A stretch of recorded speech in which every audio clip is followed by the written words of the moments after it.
Oke, teman-teman semuanya. Bismillahirrahmanirrahim. Assalamualaikum warahmatullahi wabarakatuh. Oke, pada video kali ini saya akan memberi sedikit materi pembelajaran ya, terutama dalam mata kuliah atau dalam kajian metodologi penelitian kualitatif gitu. Nah, kali ini tanpa panjang lebar, mari terlebih dahulu kita berdoa. Mudah-mudahan materi ini bisa bermanfaat untuk kita. Berdoa mulai.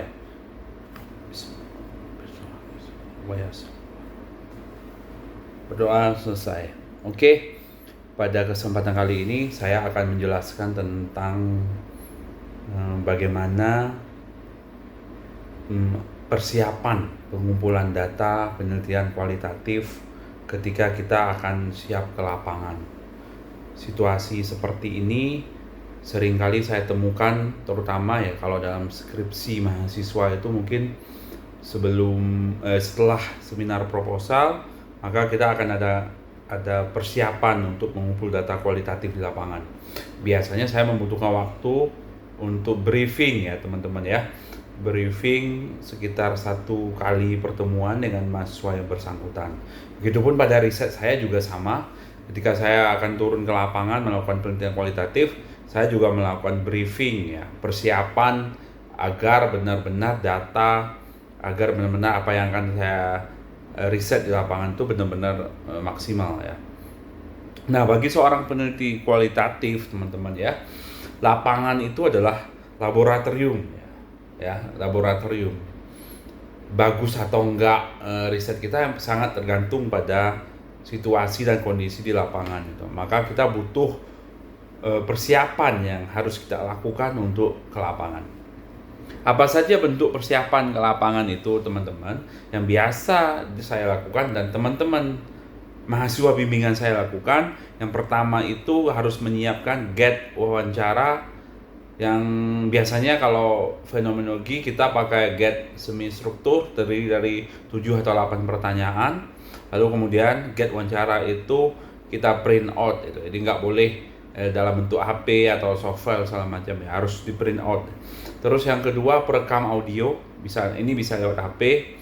Terus ada informed consent dari kampus atau dari peneliti sendiri terkait persetujuan para partisipan untuk diwawancara intinya. Yang keempat surat izin penelitian, kalau mahasiswa mungkin mau pergi ke mitra tertentu maka harus ada surat izin dari kampus itu. Atau saya misalnya mau riset kemana itu berarti saya juga menyediakan surat izin. Yang berikutnya janjian dengan partisipan, itu jangan lupa teman-teman itu. Yang penting dari turun ke lapangan tuh harus ada aksesnya. Syukur-syukur ada orang informan kunci di lapangan yang bisa membantu kita, atau bahkan ada asisten lapangan yang memang insider atau orang dalam di sana. Ya, yang berikutnya tentu kita membutuhkan seorang asisten peneliti. Kalau saya turun ke lapangan biasa saya ajak mahasiswa sebagai asisten ataupun dengan teman-teman saya. Misalnya saya datang ke Kerinci, ke Bangko segala macam ya, kita melibatkan teman-teman ataupun mahasiswa. Itu penting karena kadang-kadang kalau sendiri itu kadang-kadang untuk merekam, untuk video ataupun untuk hal-hal lainnya yang kita membutuhkan partner. Oke, itu ya terkait apa aja yang kita butuhkan ketika kita ingin turun ke lapangan. Berikutnya, ketika sudah sampai di lapangan, apa yang harus kita lakukan sebagai seorang peneliti kualitatif? Yang pasti kita akan mengeksplorasi data, mengeksplorasi fenomena dari proses wawancara dan observasi. Biasanya wawancaranya memang saya biasa menggunakan wawancara semi struktur. Kadang-kadang waktunya juga tergantung ya. Kalau soal waktu saya coba memberi batasan minimal kepada mahasiswa, misalnya 50 menit itu, agar mahasiswa nggak berhenti begitu saja, agar mereka punya effort untuk melakukan riset kualitatif. Di lapangan kita juga harus punya kemampuan untuk mendengar ya, layaknya seorang murid pada guru. Jadi partisipan kita tuh murid, kita guru. Jadi sangat tidak perlu kita memberi masukan, nasihat ataupun ceramah kepada partisipan kita. Kita justru di sana mendengarkan mereka. Mereka akan menyampaikan apapun unek-unek mereka, apa yang dialami, apa yang disadari, dan segala macamnya. Oke, dalam proses wawancara kita juga perlu melakukan probing, ya. Probing dan juga prom, ya. Kita perlu menjelaskan lebih jauh apa yang disampaikan oleh partisipan kita, dan juga kita perlu mengklarifikasi istilah-istilah yang mungkin kita juga tidak begitu familiar atau kita nggak begitu paham. Maka kita perlu mengklarifikasi apa maksud dari partisipan itu. Berikutnya, apa lagi yang dibutuhkan? Yang dibutuhkan itu kemampuan untuk berempati, merasakan apa yang dirasakan oleh partisipan kita, ya. Harus peka terhadap partisipan. Ketika partisipan lagi menceritakan suatu hal yang sedih dan yang membuatnya sedih, ya, menangis segala macam, ya kita juga ikut terbawa sedih itu. Itu juga bentuk bagian dari empati, kepekaan.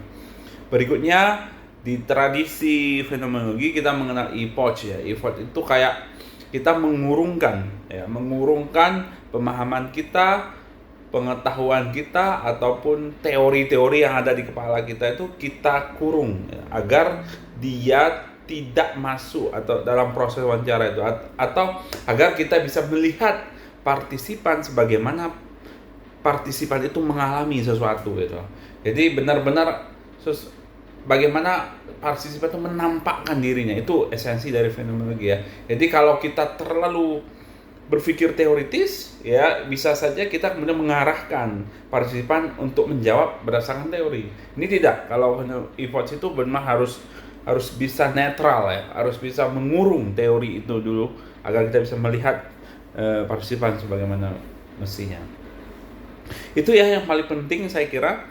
Ya, di samping itu ya kita perlu juga melihat partisipan itu apakah sudah sesuai syarat, apakah partisipan bersedia, dan yang paling penting kita harus menjanjikan pada partisipan bahwa kita akan menjaga kerahasiaan data yang kita dapatkan. Yang terakhir, tentu proses wawancara itu proses yang butuh interaksi yang mendalam, gitu, ya. Butuh apa ya?